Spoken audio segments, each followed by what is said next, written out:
Waiting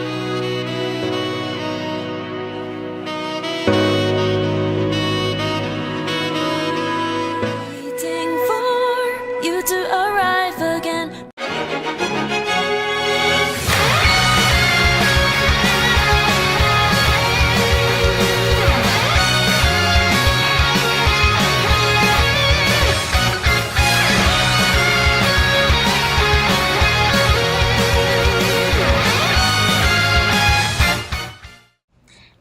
Alright, this is the Comeback King Chancellor. I'm going over my deck profile for my Grateful Catapult Consistency deck. Yep. It's a fairly cheap build. You could probably build it for a few bucks.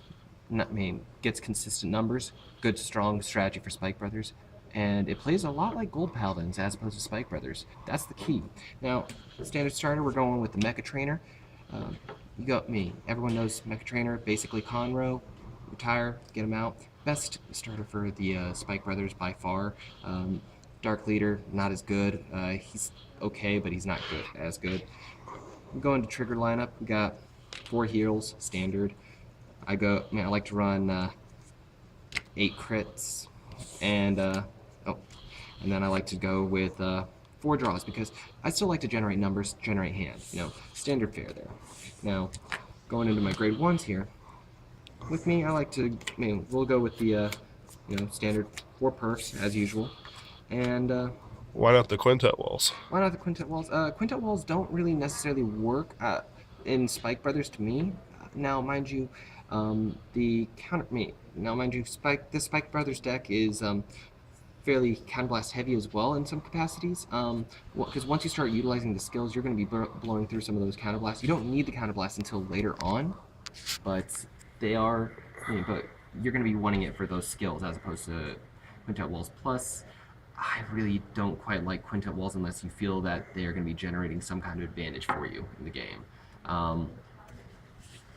Even still, Spike Brothers, they don't really like quintet walls either. Some decks just can't stick with them. Now, other grade ones that I like to use here though, I'm going with 8 Wonder Boys, 8K Vanillas. Not 8 Wonder Boys, 4 Wonder Boys. 8K and Vanillas. I like them for the power. Easy search for my Wonder Boy. They're an easy search for my Mecha Trainer here. Yeah. Search them out. Make sure I can gain solid numbers anytime. Yep. And I don't have to necessarily be concerned about what I've ridden for my grade 1 either. He's solid, easy power. I don't have to worry about any flashy skills. This deck's not about the flashy skills, about putting stuff in, getting power. It's about jittering those numbers. And as I say that, I still have 3 Reckless Expresses. Why? Because there are some cases where you're going to be in a situation where your front row has been just wrecked due to some abilities, somebody getting really aggressive. They hate your front row for some reason, and you do not care for that. So these guys in your back row, they're 7K booster. Already, we know that 7K boosters plus a 9K, that's going to get you a nice column, hit some good numbers. But your front row is wrecked, that's fine. I have this skill here to make up for that fact. I'm going to hit you and hit you as best I can with whatever I can generate. So these are my desperation guys that also act as a good booster. Keep them at 3 because I also have another guy that not many people run. I don't think anybody really runs him. I have UFOs. UFO, his skill is he's basically a drop and draw card, but his drop and draw effect only happens when he hits the rearguard circle during the battle phase.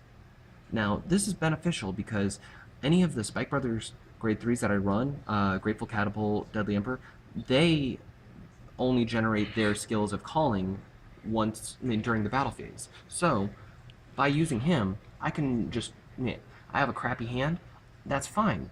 I'm going to be able to regenerate my hand utilizing him. And I can also fill out my field as well for consistent numbers. So if I have so if my field's starting to feel a little empty, a little barren, that's fine. He's here to help my hand out a little bit and to fill out that field. And he's a 7K booster, so good numbers right there. Into the grade 2 lineup, I have 4 Charging Bill Collectors. Now, Charging Bill Collector, 8K, not that good of a power base, but He is one of the 11k attackers for whenever. I mean, he gets 11. And he's an 11k attacker when your Vanguard has the Limit Break 4 skill on. That is really crucial in this deck because the numbers are generated from the fact that I have my grade 3 Vanguards being Limit Break Vanguards. In this Legion era, it's a little bit antiquated, very antiquated really, but he's able to by himself hit just standard 11k Vanguards and push for those good rushes. So he's a very good attacker. Easy to kill, but hitting those hard numbers, especially with especially with the Wonder Boys, especially with any of my boosters, he just hits hard. Going further, I've got my Treasured Black Panther, running him at 4. 10k vanilla, same reason for Wonder Boy, he's consistent power. This deck is all about that consistency, that power. Anything that you're playing for cheap, consistent power without having to do anything flashy. You're just putting it there, and you're hitting numbers, you're going to be hitting no matter what. And this one, he can tank early, so it makes it harder for your opponent to rush in and try and hit you.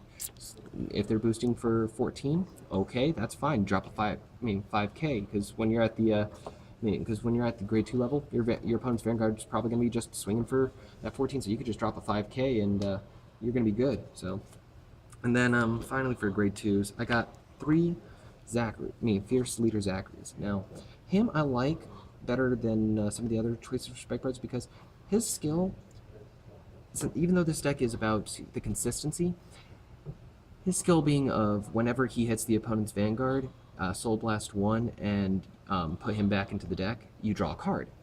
That's great because when the deck is working off consistency, if I'm going to be using any of the Spike Brothers stuff that puts stuff back into the deck, this guy allows me to draw, so I just made up for the fact that I just lost a card off the field. And I'm able to kind of generate a draw engine out of that.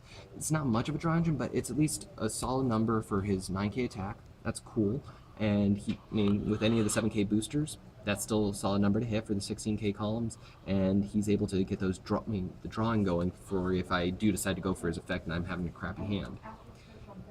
Then my secondary, here's my backup Vanguard here for the grade 3s. I've been running 4 Deadly Emperors. With Wonder Boy, as I mentioned before, if I utilize Wonder Boy from before, he's able to hit those numbers of 21k columns. Vanguard column of 21k, that is always impressive. Legionnaire, it's not as impressive as it once was, but but if I'm able to do that without having to go through a Legion setup, and I'm able to do some heavy damage, the opponent has to guard, and consistency is the key.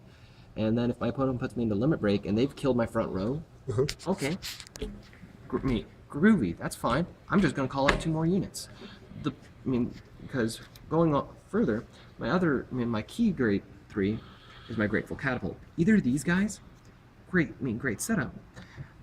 Grateful Catapult, you Counterblast 2, choose a card from your hand in Grateful Catapult, Persona Blast them, and get to choose 2 cards from your deck, play them onto the field. Deadly Emperor, Counterblast 2, choose 2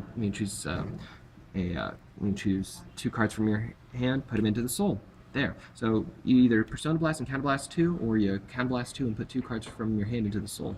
Either way, you're generating 2 cards onto the field that you may have needed from the deck at any time. And if your hand just wasn't able to generate that on its own, that's fine. You have your field just generated for you.